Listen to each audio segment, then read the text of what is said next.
going to go deeper in the discussion part with a panel, and we are very excited to have several guests. So, including the last two speakers, Stuart and Dan Nechita. Please, if you can come to, actually, we have very nice seats for you here. And we also have, Joshua Bello didn't make it from Montreal since his talk. He couldn't do that, but we are very lucky to have with us Benjamin Prudhomme, who is a deputy director of MILA, and especially in charge of policy governance. And he's here. Yes, so I can't see you, but I'm sure you're coming. And we have also Agnès Delaborde, who is head of the AI evaluation department at LNE, which is a national laboratory for evaluation. And you will introduce yourselves in more detail in a few minutes. Nicolas Miailhe, who is CEO and co-founder of the company PRISM Eval. And Lucie-Aimée Kaffee, who is a EU policy lead and applied researcher at HuggingFace. So we have a company with us. And for this panel, I will be joined by Bello from FLI. She's AI Action Summit lead for the Future of Life Institute, and she helped organize this panel, and she will moderate with me. So I will join her over there. And maybe you can start with the opening question, Ima, while I join you. Yeah, of course. So what would be amazing is for each of you to present yourself in a few sentences, and also maybe tell us, we have two opening questions for you. The first one is, what are you working on these days, and why is that interesting? As well as, in your professional experience, can you name one most prevalent misconception, false belief, aka fake news, that you hear of and that we could do without today? So, in a sentence, who are you? What are you working on? Why is that interesting? Name one fake news we could do without. We can start with Lucie, if that's all right with you. Thank you so much. I have a very loud voice, but microphone would be... yeah, it's working. Yeah. Perfect. Okay. Hi, I'm Lucie. I work at HuggingFace. I'll do a little bit... So I do EU policy, and I am also a computer science researcher by training. HuggingFace is this platform where people upload models, download models, and like open source sharing of open models and data sets for AI training. So one of the things that we are thinking about a lot, of course, is evaluations. And so one of the initiatives we're doing at the moment is this question of social impact evaluations. We have a workshop this year, it's in December at NeurIPS as well, where we look at how can a community of people together contribute to how to evaluate models well. Another question that I ask myself a lot in my work, because I come from the strong computer science background, is how can we make people more aware of like what are AI models, what is happening, how does it affect their lives, what are their capabilities, what are not their capabilities, and so on. And so this leads a little bit into that second question of like what are misconceptions. And I think maybe not as much of a misconception as something that I like to remind people of is that AI as it is now is very human-centric. So while we think of it as the AI does, the AI learns, the AI gains access, as it is now, the developers decide those things. They're humans in every state from collecting data to training those models, to deciding the algorithms, to deciding where and in which context those models get deployed. And I think it's sometimes important to just remind ourselves that those are all human decisions that then also lead into the questions of how do we make policies to make those decisions well. Yeah. Amazing. Thank you, Nico. Good. Hi, everyone. So I'm the co-founder and CEO of PRISM Eval. So we are a Paris-based AI safety, alignment, and interpretability startup. We're une entreprise à mission, but still we're a startup because we're trying to solve an important problem which is key to actually industrializing these generative AI systems. These systems based on LLMs are, like Stuart said, like big black boxes, which are extremely difficult to control and understand. So if we are going to industrialize them and deploy them into more and more AI safety critical ecosystems and functions, it is going to be of crucial importance to adversarially test them for their robustness. And so we have this research agenda inspired by ethology that we are leveraging into a number of red teaming and blue teaming solutions to, as automatically as we can, adversarially test these AI systems in a way that developers in their environment, meaning in their CI/CD, their continuous integration and continuous delivery pipeline, can leverage to actually improve on. And so we're doing that because the existing safety benchmarks are not sufficiently robust, are not sufficiently rigorous, and are not sufficiently aggressive. They are basically leveraging a series of static prompts, which are very useful, but not sufficient to gain, given the black box problem, confidence over a number of unwanted behaviors that range from cyber hacking to giving the recipe of methamphetamine, racist, sexist, and other types of outputs that we don't want. And I'd say that my unfounded belief that I would like to quash is going to be a bit provocative, is that I think that if we don't deal with that problem in the coming years, we are going to confront the bursting of the Gen AI bubble. But I don't think that the bursting of the Gen AI bubble will slow down the race to AGI.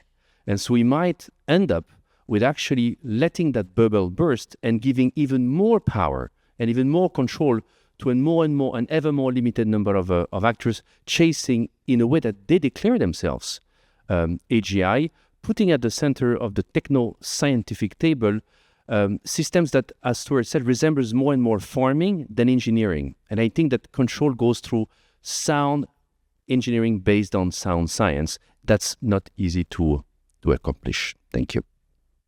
Thank you so much, Nico. Benjamin? Thank you. So I'm Benjamin Prudhomme. I'm the Vice President at MILA, the Quebec AI Institute, where we have about 1,500 researchers in AI. And I focus my work particularly on policy and international affairs, and more specifically, particularly this past year, I guess, on its frontier with safety in multilateral forums.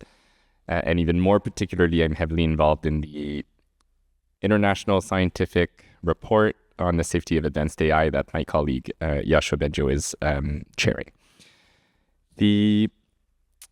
I kind of cheated, and I have like two little things that I wanted to point out because it's such a great question that we never really get asked.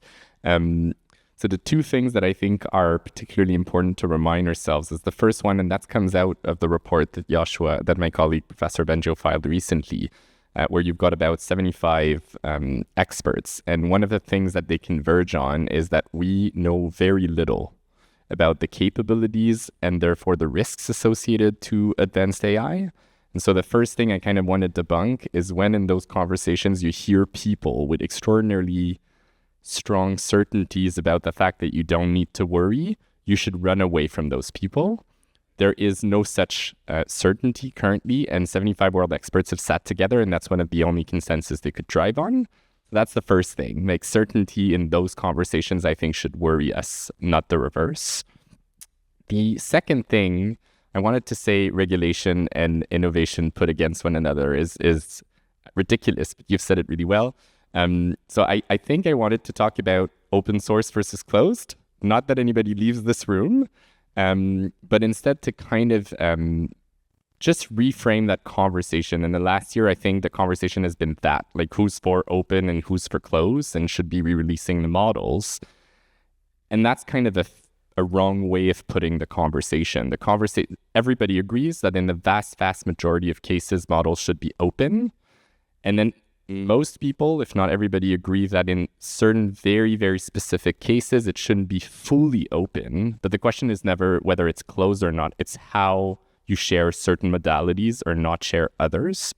So I think reframing the conversation in that light removes a lot of the noise and allows having a bit more of a sound conversation.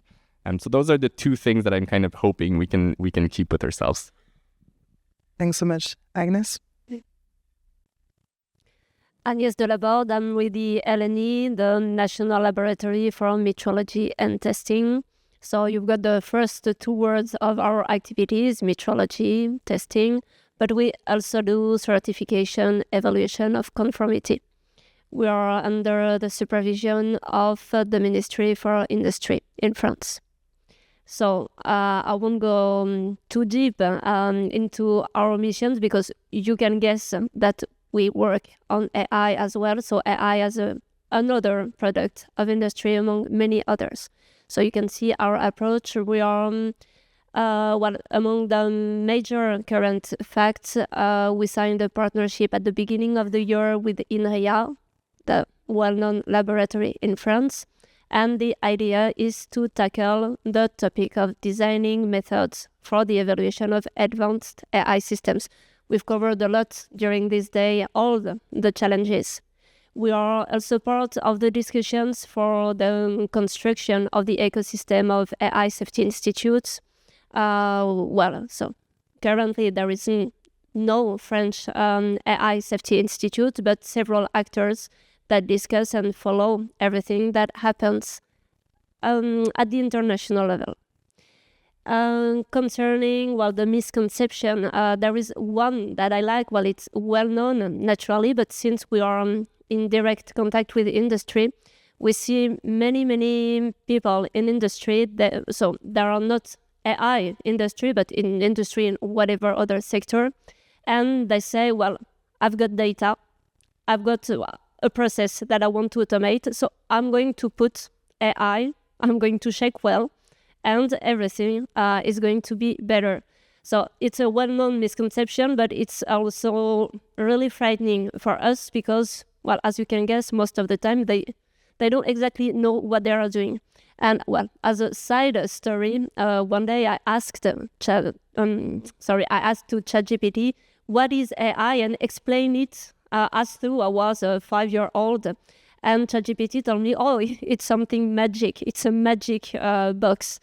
No, it's not magic. So this is the misconception that we are strongly fighting against. We cannot explain it, but it's not magic. Okay. Perfect. Thanks. Dan?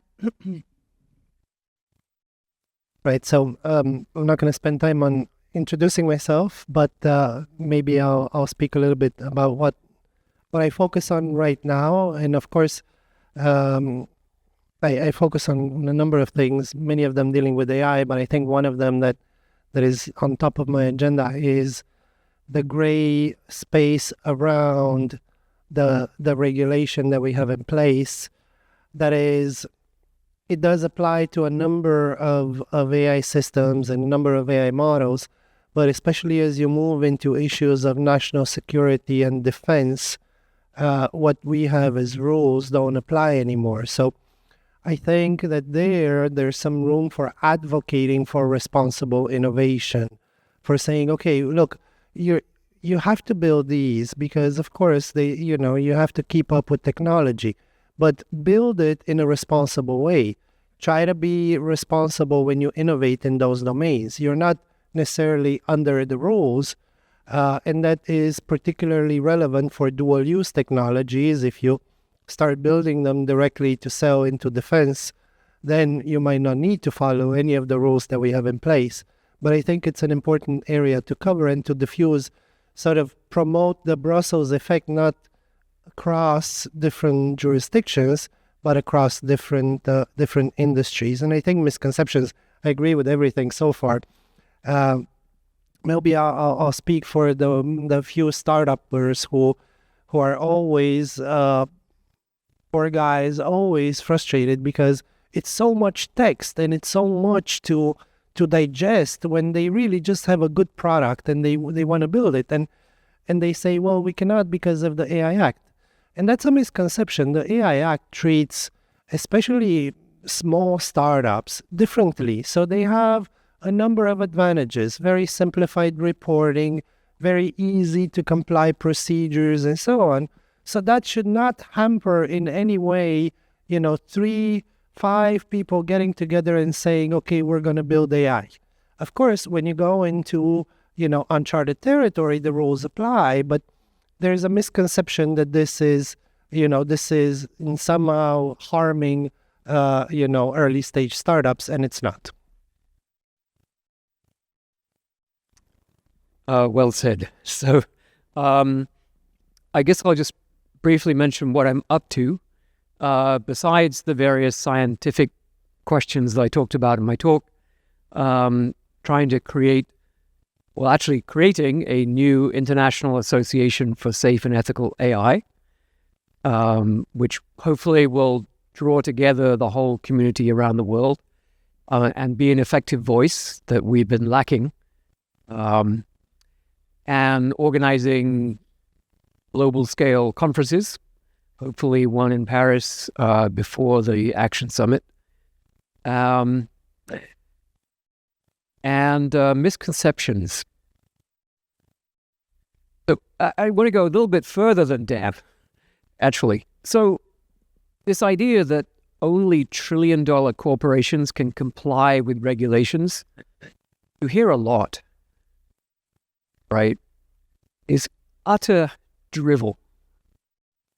Because to open a restaurant, you have a lot more regulations than we have on AI companies.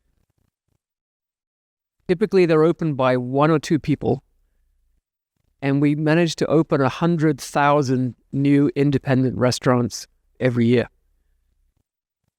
So they have to train all their employees. They have to be subject to random inspections. They have to get certified by multiple municipal authorities and get all kinds of permits. And yet they do it. They just say, this is it. We do this, and now we have a restaurant. I think it's just the tech companies got used to not having to do anything. Drink a bunch of coffee, stay up late, get the damn thing to compile, and then unleash it on hundreds of millions of people. That's how they do business, and that's got to change.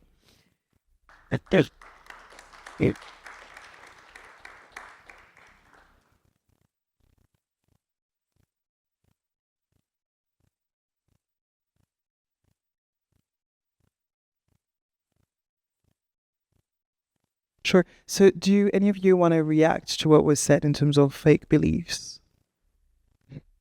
Does anything come to mind to anyone? Okay. I hear a silent yes. So we'll go into thematic questions if that's okay with you, Stuart. May I start with you? Ignore me, that's my daily alarm to be happy. So Stuart, the latest OpenAI large language model family, O1, is trained with reinforcement learning to perform complex reasoning. It's claimed that it can break down complex problems into manageable steps through a chain of thought process.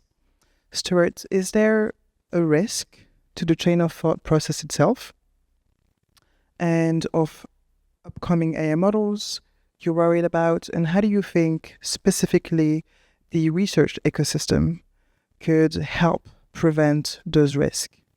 So when you think about the new O1 family, what type of risks come to mind, and how can the ecosystem of research help prevent those risks from becoming? So I mentioned this idea that a feed-forward network is limited in its capabilities, basically because it has to answer in a fixed amount of time.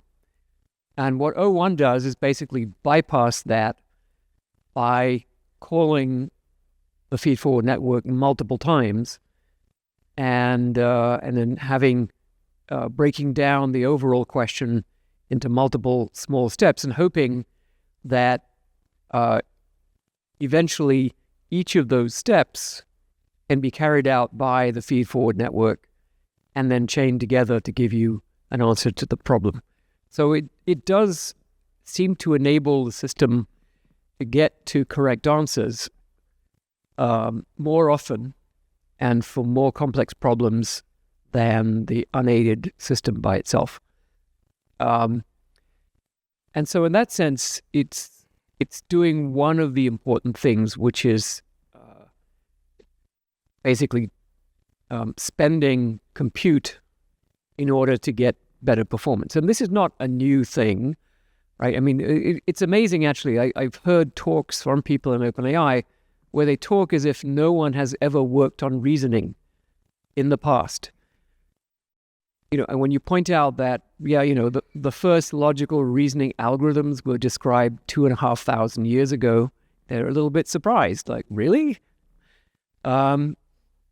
So, if you were being cynical about this, you would say, in 1992, we had Prolog engines running at 100 million logical inferences per second. And now we have O1 running at 2 inferences per second. One hopes that one of the advantages the O1 has is its ability to choose what inference step to do more effectively. And that's partly the result of the reinforcement learning and partly the fact that it has access to examples, millions of examples of people doing reasoning and then trying to predict what would work just as it, that's how it learns to play chess as well.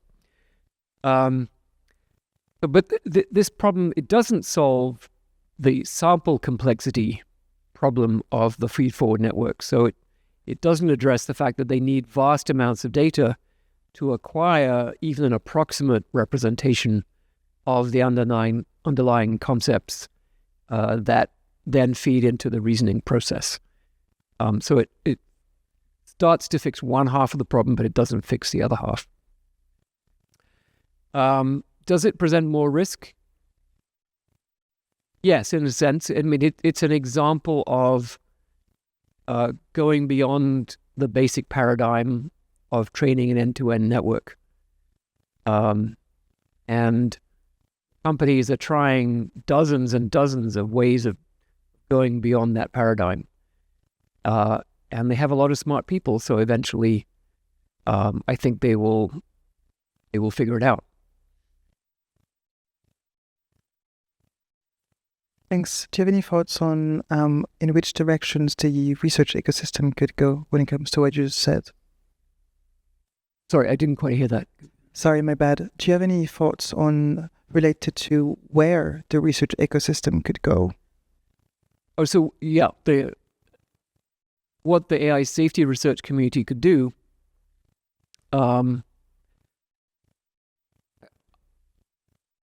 With all due respect to Nico, I think testing and evaluation is a bit of a temporary solution, and it can certainly it can find examples of bad behavior. But if you don't find examples of bad behavior, that doesn't mean that the system is good, right? And presumably the companies did lots and lots of testing before they released each of their new models. But almost immediately, people find ways to remove the guardrails and get the systems to do all the things they're not supposed to do. My view, the most important thing the AI safety technical research community can do is to provide examples of provably safe AI that will enable regulators then ask for it. Because despite what I said in my talk, regulators seem to be convinced by the argument that says, well, you can't regulate something that isn't possible to do. You can, right? It's perfectly possible to comply with a strict requirement by not releasing your system, right? By not putting passengers on your plane if it's not safe, right? By not turning on your nuclear reactor if you can't show that it's reliable. But the companies don't accept that, and regulators are too afraid. So if we can give regulators concrete examples of guaranteed safe AI systems, that will help them to then insist on that in regulation. Maybe we can ask Dan for a reaction to are regulators too afraid, or maybe member states or whatever. Label. Well, I'm sure Professor Russell was referring to all regulators, but I think we've done well so far. You know, we are the first ones to actually have a regulation on artificial intelligence, and some of those things that we cannot, as you say, industry is arguing, you cannot regulate these because we cannot comply. We regulate it differently. We've said, you need to come tell us if you see something wrong. You need to report in and to tell us if there is an incident occurring. You need to show us the way you've done testing. It's more dynamic. It's not perfect, but it is a way to say, okay, even if we don't have that research that enables us to ask specifically for A, B, and C, we can still ask you to come in and check in and show us what you do and tell us how and exactly how you're doing it. That makes a lot of sense. So then if you allow me to stay with you for a second, the EU has been praised and criticized for doing things which people that do things are often either praised or criticized either way, notably for the European AI Act. In the recent, I guess, opinion context, we have an open letter that says Europe needs regulatory certainty, or Europe needs an AI future. In your sense, how does the EU AI Act actually provide regulatory certainty? And how does the EU regulator balance the need to, balance, the need to safeguard users and citizens from systemic risk, as well as embed the constraints for a European competition and European market? Well,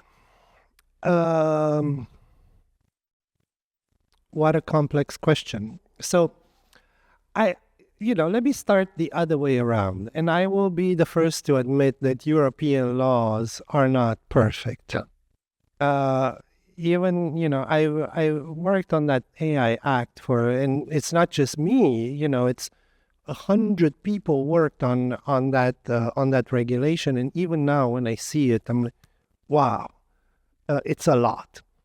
So I can understand, and that has to do with the way that we build laws and with the way that our system works and so on. I think in the future, as we move to a more digital and fast-moving, and that's exactly the point, fast-moving society, we need to also change the way we do laws.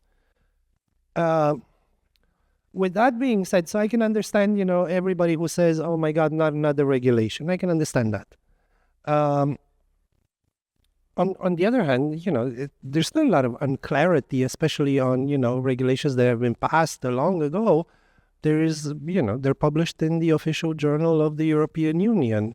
Of course, you might need to hire an extra lawyer if you really don't know. I'm being a little mean here, but it's not that uncertain. Now, with regards to the AI Act in particular, there is, let's call it uncertainty because it didn't come into application yet. There is still secondary legislation that is being drafted that explains some of the things that you cannot put in a law because they would be too prescriptive. It would be too detailed. It would be too, it would make no sense to put it there and to keep it into law forever. So then there's secondary legislation that explains and guidelines and so on. Those are not yet on the market, but neither is the need to comply with them. So they will go hand in hand.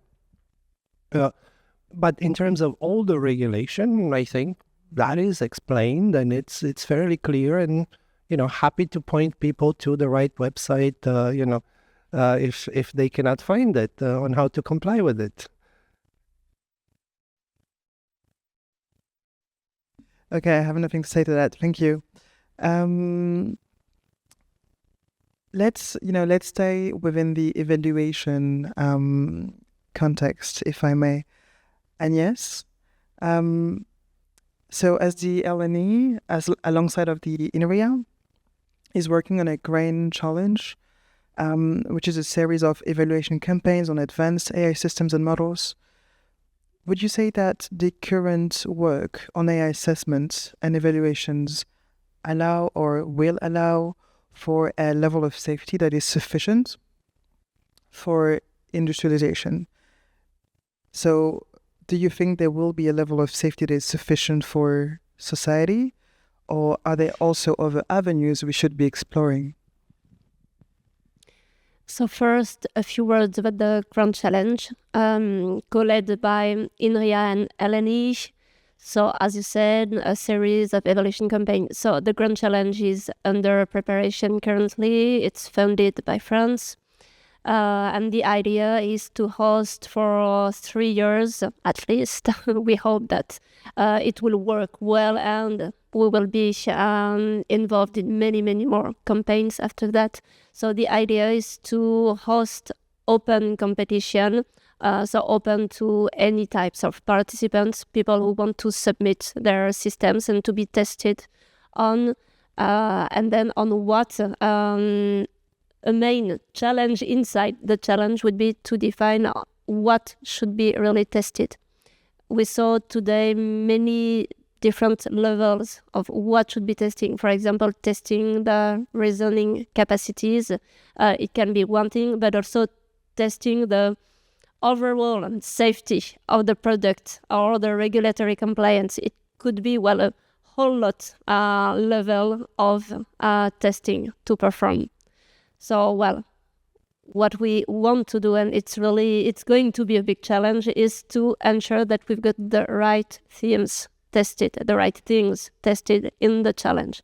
So, meaning that we must first address, so when safety at large is concerned, we must first take into account all the technical advances on testing methodologies, but also policy-related aspects or regulatory related aspects.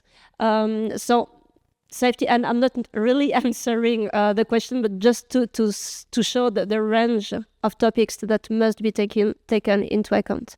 So we expect during the challenge to consult. I don't know exactly what would be the best way to consult so many people, because first, well, we want it to work for French territory, but naturally it's not enough. We want to cover Europe, but it's still not enough. So we want to try and find something relevant worldwide. So, for example, relying on the network of ACEs, but it's been mentioned as well, works at the G7, but also OECD, plus taking into account the needs from industry, because the participants are the ones who want to put on the market the product, and they don't want everything to be tested. They want to test what is relevant for putting on the market and ensuring that everything is safe. So I'm sorry, I'm just putting here on the table everything that we must cover. This is why I mentioned we are under preparation for that. So I think the question of safety must take into account all these different aspects. And it's not really easy to answer. That makes a lot of sense. I'm just going to repeat it to make sure I understood. So before actual industrialization, we need to ensure that we actually know what to test for. And we need to ensure that we understand what can be tested, by whom, and by when. That's what I heard in my languages. Does that make sense? It really depends, because the testing that we are going to do during the Grand Challenge, it's not going to confirm that the system or the model is compliant with regulation, for example, because someone from the United States won't necessarily be interested in what is compliant when Europe is concerned. So we must not mix all the topics. The Grand Challenge won't prove conformity to regulation, but it's, in our opinion, a stage in the direction of designing what is relevant and how things could be tested. Plus, as we know in, for example, European regulation, not everything is around. Sorry, the sentence was wrong. the AI Act doesn't focus only on testing, but also on reporting, documenting, etc. So you see, it's only one aspect. Thanks. Makes a lot of sense. I want to stay on evaluations just for a bit, and then we're going to move to international governance. I think that's a question for both Nico and Lucie, if that's all right. So evaluators explain that the concept of affordances that an AI system has is particularly important. And consequently, that has an impact on the regulations that should exist. By affordances, we mean tools, plugins, or scaffoldings that extend a model capabilities, like being able to run code or search the internet. Nico, in a world where downstream deployers of a model can add additional affordances to an AI systems, how should we think about the role of evaluations that are performed on the upstream model? The more you attach function calling, so let's talk very practical. If you are using an LLM to orchestrate a series of functions at the center of an agent, if in so doing, you are using this for function calling, basically enabling or instantiating software through an API, to me, it should be obvious that the more you're adding potential criticity and performance and value on top of an existing system, the more responsibility on that system. As a matter of fact, Stanford itself started calling these models foundation models for a reason. And that's why I think that the more we are going, and that's what I was saying before, the more we want to be able to trust these systems as an economy, as a society, the more we need to be able to demand from them in terms of safety and robustness. And I think that testing and evaluation can never be a silver bullet, nor the final end or the only solution. And testing and evaluation can and should point towards the holy grail, confronting this black box, which is metrology, a science of measurement that is geared towards an end goal. In that case, it can be safety, it can be robustness. And that's why what we're trying to do at our level, however hard, some would say crazy, is to connect a research agenda that is geared towards interpretability. Our mission is to arrive at a better scientific understanding of the cognition of this system. That's going to be super hard. Not operating from the bottom up like MakeInterp, but trying to bring a top-down approach to complement MakeInterp. And we think it's of enormous importance to accelerate the understanding and the control that we have over these systems because of the pressure to deploy them. Are there people running proof of concepts of LLM orchestrators today? Yes, of course there are. Are some industrial actors probably underestimating the level of robustness over what you call the robustness of these affordances? Yes. Do we need to create a level playing field around the sound metrology around that? Yes, I think it is. So, and where should the burden lie more? Well, look at the value of the companies developing the wrappers versus the foundation models. Look at the ability that they have to raise capital. I think that there should be, in a way, a sense of balance. If you're capable, if you're having a lot of value within the systems that you're building, and if at that stage, for example, of pre-training, you have a lot of, not a great set of options to improve robustness, but you have certain options on the tables. I mean, there are things that can be done at a scientific level, at an engineering level, not only at the fine-tuning stage. I think that, yes, the burden should be probably more on that front, rather than on downstream application developers who are leveraging these LLMs fully baked at inference stage and baking LLM orchestrators functions on them and deploying them in guardrails pipelines with those RAGs, with those input and output filters, with query filtering, with other types of useful tools that we have to robustify them, but which at the end are not solving the problem at the industrial scale that will require for certain critical functions. We need to, in other words, the key that society should point toward its safety by design. Stuart would say provably safe. This I agree. And I would add to, I don't think that they are mutually exclusive. Safe by design, which is a different thing, but very important because of the political economy, because of the techno-scientific foundations of the technology that we have within our hands. Thanks. No follow-up questions. That was super clear. Lucie, maybe on the same, relationship between foundation models and downstream models upon which new affordances have been added. How do we think about the role of platforms that host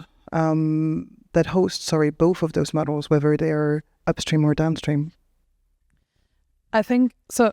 I mean, while I totally agree with the idea of safety by design, I don't think we're there yet. And I think the reality of where we are at the moment is that we have a lot of those like smaller models that are not AGI and might not even have sparks of it, but they are deployed in really real life contexts. And I think questioning how models are deployed and what kind of external input they get is extremely important. Having a model that is deployed having access to healthcare data and making decisions on that, compared to a model that is deployed and has access to Wikipedia for factual information, I think is two very different topics.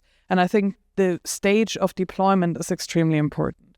At the moment, what can be done and what is happening in HuggingFace as well is that you can give developers a hand in thinking about what can you do for responsible AI. And as of now, because we don't have the magic solution for making the models 100% trustworthy, a lot of that is really boring legwork, like checking your data sets, filtering them out.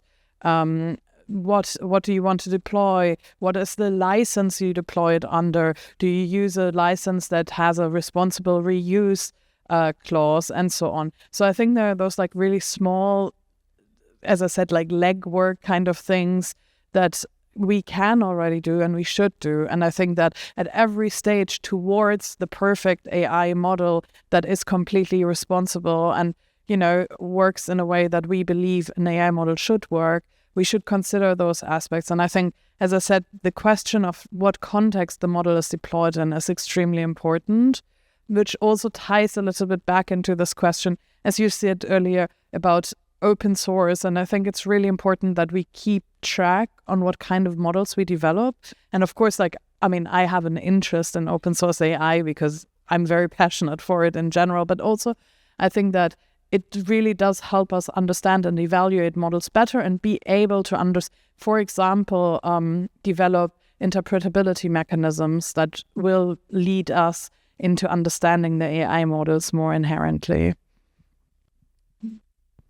Thank you. That leaves us with the questions of international governance. That's for you, Benjamin. So, Yusha, who was here earlier, also presented. We've talked about, you've introduced it as well when you introduced yourself, the State of the Science report on the safety of advanced AI systems.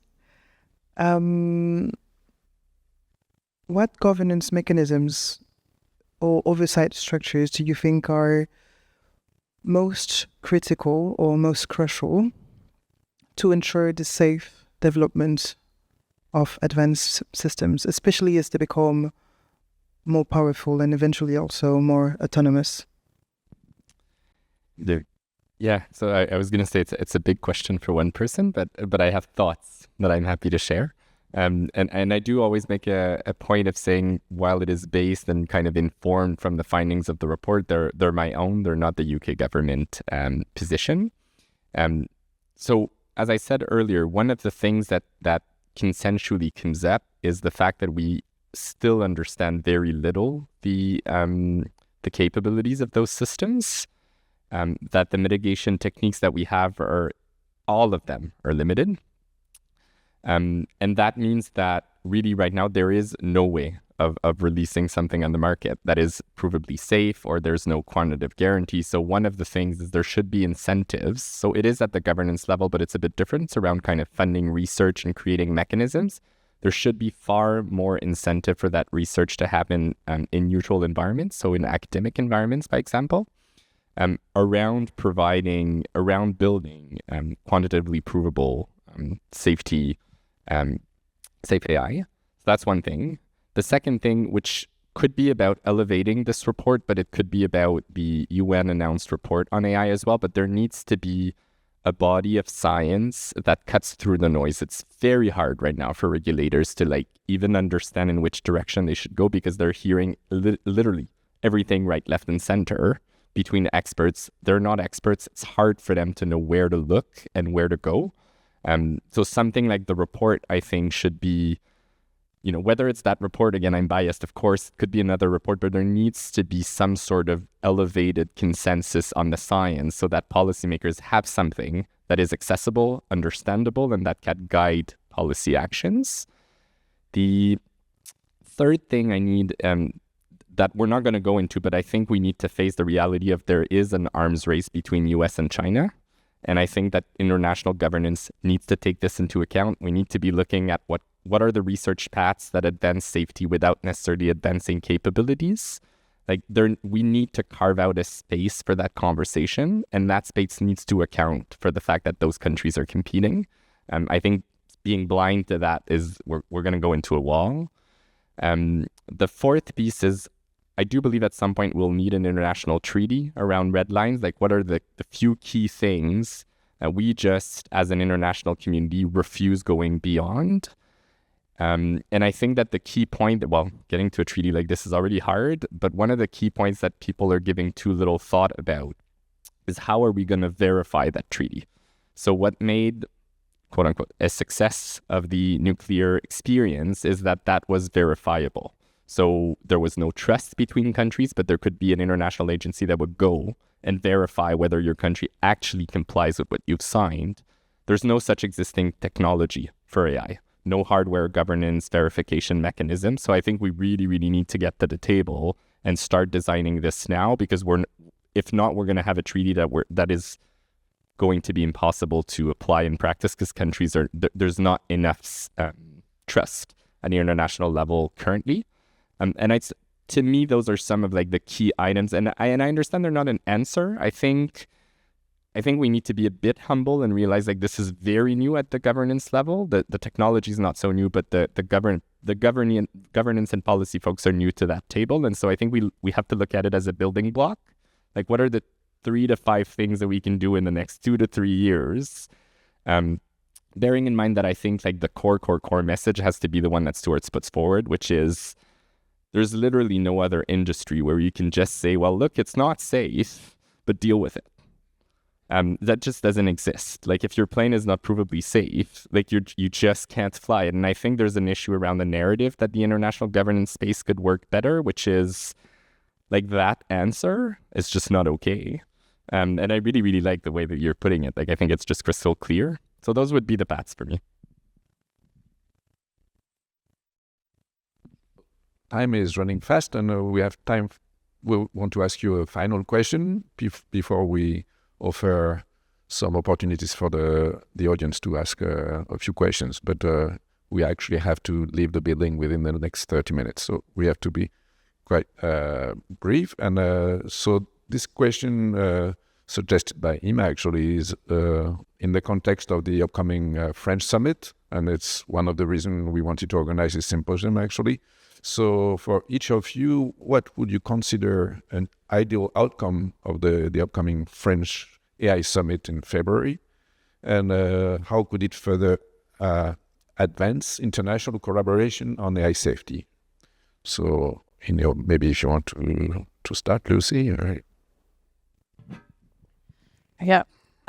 So I think one of the things I'm really excited for at the AI Action Summit is that one of the focus is on public interest AI. I'd love to see like actionable outcomes out of those discussions, sitting down and talking about what should public interest AI look like and how do we make it happen internationally as well. And I think the other aspect, exactly as you say, is this question of like, I mean, I think there's a very harmonic panel, which is very nice. Like, we don't disagree much, which is a bit the state of AI, I guess, at the moment from all the different angles and aspects. But I think this question, as everyone has mentioned to an extent, of like looking into what does an international regulation of AI look like is crucial at this stage. I think harmonizing standards, making them open, accessible to developers as well as to other countries, defining red lines. I think getting at least a first step in that direction would be great. I think that'd be ideal. Maybe can you define in a couple of words what is public interest AI? I'm not sure if everybody understands. I think that's exactly what I would like to have that debate about, because it is a very wide term, right? Like, how can we use AI for general social good, for the interest of the public at large? How can we use AI so it serves people in the widest sense? And I think making that more actionable is really crucial at the moment, because I believe the question of like, okay, now we have all that great AI technology, but like, what do we actually need it for? Like, we have a bit of a solution without a problem, and defining like what are the problems that are actionable and that makes sense to apply AI to are really crucial questions. Thank you. Well, two things. Sorry, I can't go with one. Number one is what Ben was talking about. Since 2016, I've been the proponent of the need for an IPCC for AI as the cornerstone of a global governance of AI regime, as a factory for base of matter of fact, consensus, science-driven, science-centric, but not science-hysteric, which is tough to get in the current epistemic crisis we're getting. And I think we're going in that direction. So I really hope that the convergence between what Amandip has been doing, what Joshua has been doing, what the French are cooking up, is going to yield to a decent institutionalization. So Amandip, sorry, I'm just giving Sorry, separate. the UNS. Amandip is the UN tech envoy at the United Nations level. So that's number one, and it's we can do this. It is possible, and it is possible in a way that does not yield, sorry for my French, safety washing. Because these boundaries are going to be difficult to set up for good reasons, not only for bad reasons, because we have different outlooks on the world. We have different outlook on what we mean by safety, precisely because for some AGI is around the corner, for some it's never. For some it's extension, for some it's a diversion. So and science would not yield that in one day, if not in 10 years. It's a process, one. And second, to your point, if we could, one of the reasons why open source, or open weights rather, was weaponized in season 3 of AI governance conversation, because we've been taken hostage on this tension between access and non-access. It's been extremely polarized. We need to go beyond. Joshua, Benjo, myself, and many others started this AI Commons because we all know we need to share access, but we also know that some of these systems are too powerful to be given as easily as we would want open weight access. So trying to find a way to reconcile protection and access, not again the silver bullet, to stop weaponizing open weights or open source, which I think is detrimental to the whole conversation. Thanks. Benjamin. Yeah, I think the three things the first one, I'm obviously very biased, but we're going to file the final AI safety report. And so I'm of course hoping that this goes well, but most importantly that it is informative for policymakers and that they feel like they're getting a tool for once that allows them, again, to kind of move forward with a little bit more clarity. And then if I unbias myself and think about the summit a little more globally, I do have the same excitement, despite myself working vastly on safety right now. Most of MILA researchers work on common good AI. And I do think that, I hope that the summit goes beyond just showcasing applications, because that to me can be a website. To start having the difficult conversation of what is it that we need to do at market level, so that right now, the vast majority of investments is put into wonderfully interesting AI systems that we all want to talk about, but they really don't deliver anything for the environment. They don't deliver much for health. Like, what does a reshaped market looks like to allow for that potential of AI to unlock? And the third piece I'm hoping for, which I do think most folks who are leading the AI Action Summit have in mind, but on the AI governance part, I think what we're seeing currently is a lot of organizations having a lot of ego. So they all want a say in AI governance, and I understand why, because that's to remain relevant. But what that means in practice is we have limited resources having like 10 times the same conversations in 10 different forums. So one thing I think that friends could do is start cleaning that house, start creating consensus and having clarity over, hey, the UN is going to do A and B, and the OECD is going to do C, and the G, well, now they're the same thing, but and the safety institutes are going to come in here and there, so that there's clarity around governance and the right people are at the right tables. Because it's a small environment, people don't become experts in 2 years. So we have like limited capacity with a huge mandate. And I think those are my 3 dreams for the summit. Thank you. Well, thank you. In my case, concerning the summit, I can observe what is happening now, where we are all rushing. We know the summit is really tomorrow. So we are running in many directions. My fear would be that we go too fast to declare, to make some big declarations. Well, there are going to be big declarations, naturally. We cannot help it. But all the topics of importance related to safety, but all the other topics of the summit, they need a lot of time. So we can put the foundations between now and the summit. We can gather groups, strong groups with all the relevant people. This is what we can do. And I do hope that the summit will be the time when we just observe the fact that we are together, that we have in some way restricted, constrained all the relevant questions.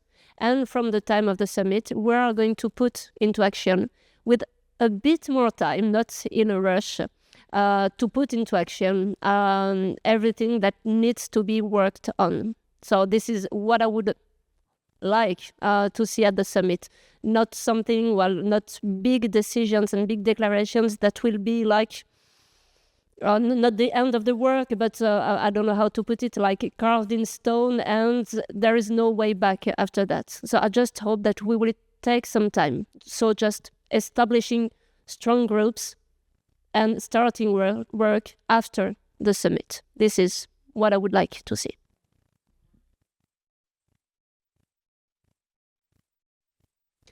Thanks. I was like, yeah, this is not working. Working groups and I guess an action plan for the Action Summit. The idea, yes. Roadmaps, intelligent roadmaps, not final conclusions. Yeah, got it. Thank you so much, Agnès. Dan? Well, I don't know if I'm going to be dissonant here, but I actually have something that I expect and I would like to see. I've been advocating for this for quite some time. I don't know if it is going to happen, but I'd like to see something concrete.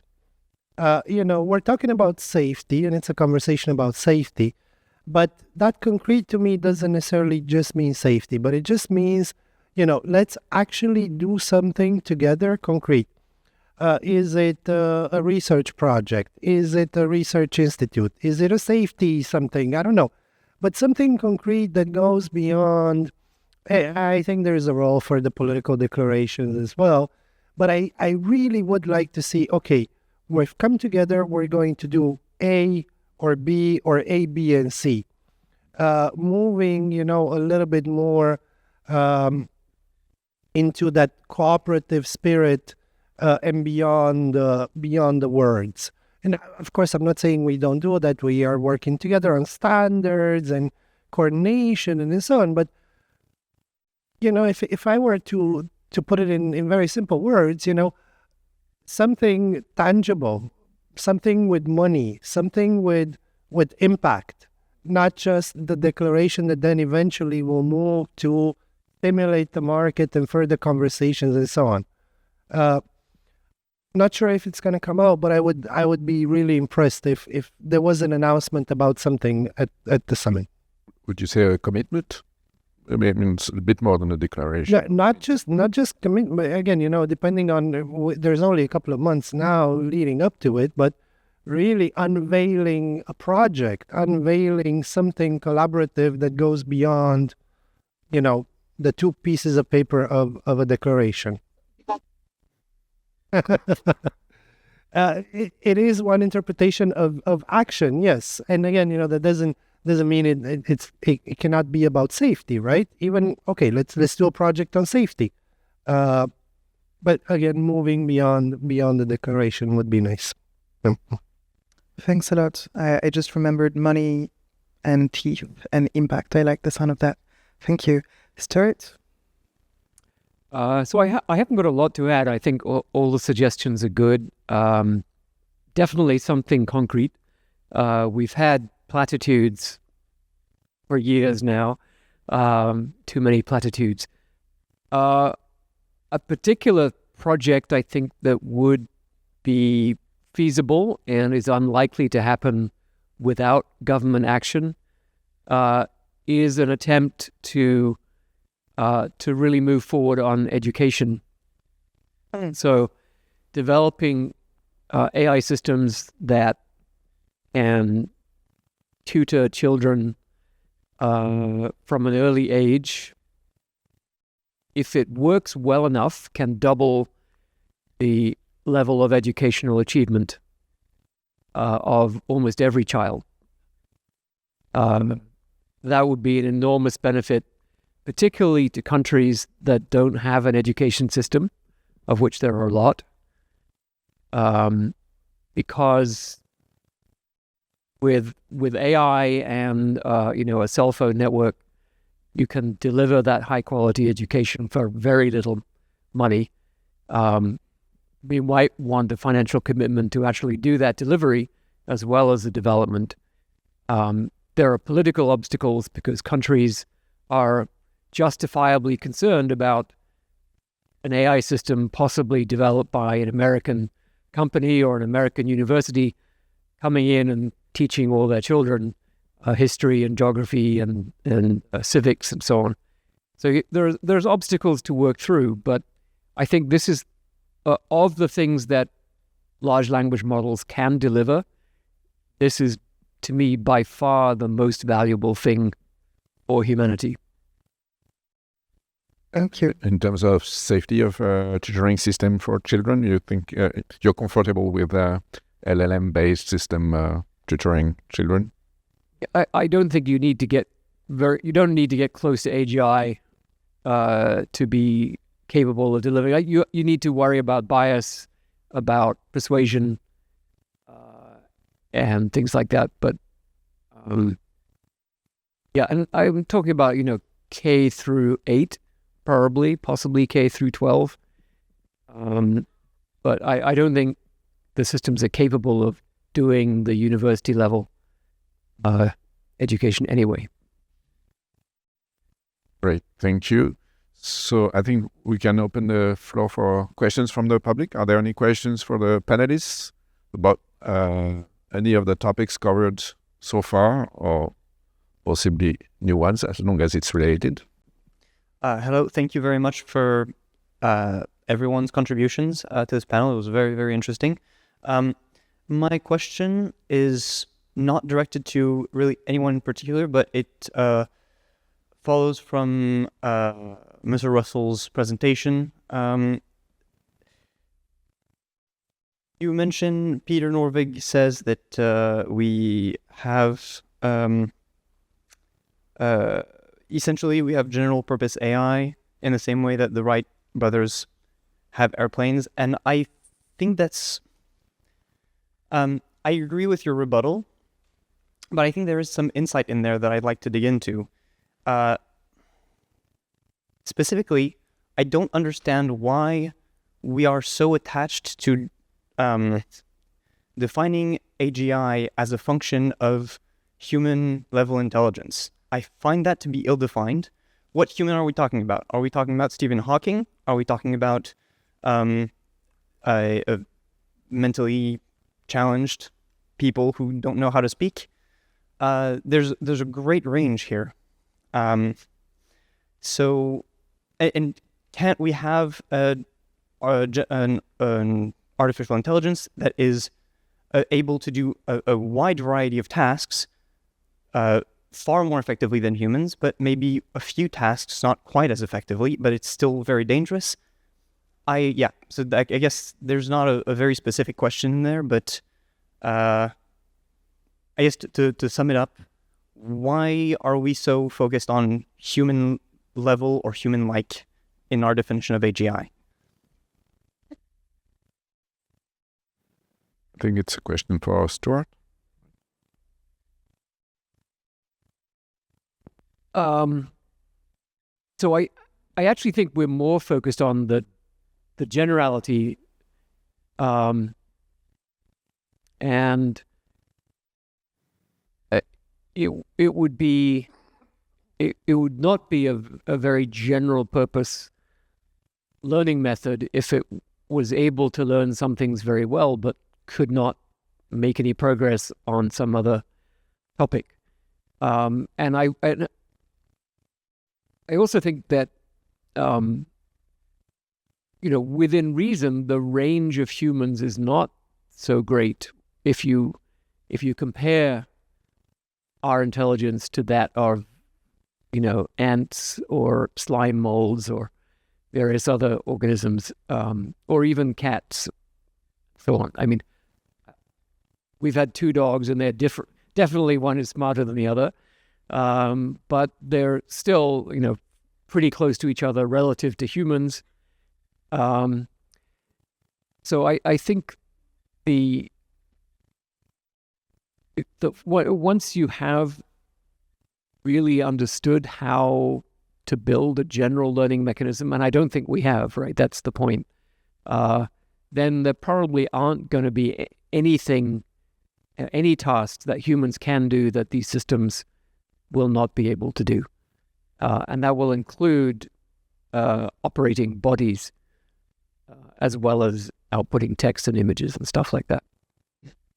Thank you. Of course. Sorry, go ahead. Yeah. She's there? Okay. This is a question I asked myself as well. I'm going to understand your question the way I want. Is why should we, sorry for the sound, why should we necessarily compare the outputs of the system to human intelligence? Because, to my knowledge, it's been strongly debated to compare the outputs with human intelligence because, for example, it can lead to some types of biases. I'm sorry, I said biases, I'm not so sure. The debate is quite philosophical because if you compare it to human intelligence, you can say that, okay, when it's upper than the human intelligence, then it can create catastrophes, etc. I don't know if I'm making myself clear at all. So, shall we compare it to human intelligence? Yes or no? From what I know, it can be debatable because there can be some risks. I think that something that I would find really interesting, but I know that I'm not able of that, is to not compare the system to the human performance because it has nothing to do with that. The system is not human. It would be a way of representing the outcomes of the system without taking into account human intelligence, what a human would have done in such a context. So to have a whole new way of depicting the performance of a system without relying on human intelligence. I'm sorry, it's a bit vague what I'm saying because I don't really master the topic. I just see the limits of making such a comparison. We've seen it in, I can't remember if it was in your presentation or in Joshua's. I took pictures. I think it was in Joshua's, a comparison with human performance. Was it in yours or you both? Yeah, the Yes, indeed. Brilliant brains using this type of comparison, but I think it may, I don't know, to my knowledge and to my past experience, some people strongly advocated the fact that it was bad because it's the wrong comparison. So this is why I said I'm asking the same question myself, is it good or bad? In my opinion, it may be not a good direction. I just wanted to add a little postscript. I think for a lot of tasks, it doesn't make sense to imagine an absolute standard independent of the existence or behavior of humans. For example, recognizing objects in images. That only makes sense with respect to what humans think of as categories of objects. Answering questions in natural language obviously only makes sense with respect to humans. Playing chess, I mean, what else would you compare it to if it wasn't a human? Right? I mean, you could find cats and see if they can play chess, or aliens. I'm not sure what else you'd compare it to. So for so many of these intellectual tasks, there isn't another way of defining a standard. Whereas, for an aeroplane, you just measure its velocity, and its velocity is what it is. It has nothing to do with how fast humans run or anything like that. So it's a different kettle of fish. But we're mostly talking about intellectual tasks, and there aren't a lot of other standards around for that. Maybe a quick addition on my end to triangulate. Anthropomorphization is one of the most dangerous approaches to interpretability and to reconciling interpretability with safety, in my opinion. But indeed, in some cases, we need to be able to both single out. That's why I'm saying our agenda is about interpretability and understanding of the cognition of these artifacts. These artifacts are not humans. The way in which they operate is not human, and we need to get that clear. But getting the answer to what that means is a quest. Now, in how we interpret, the way in which we understand the systems has to be, in a way, in relation to something that is valuable to us, and in most cases, it's going to be humans. And that's a sub-risk of anthropomorphization in understanding and then in relating. And that's why it's a bit of we are all into a schizophrenic circle, but we need to be able to differentiate what we mean by what. Otherwise, we run the risk of anthropomorphization twice and going into rabbit holes twice.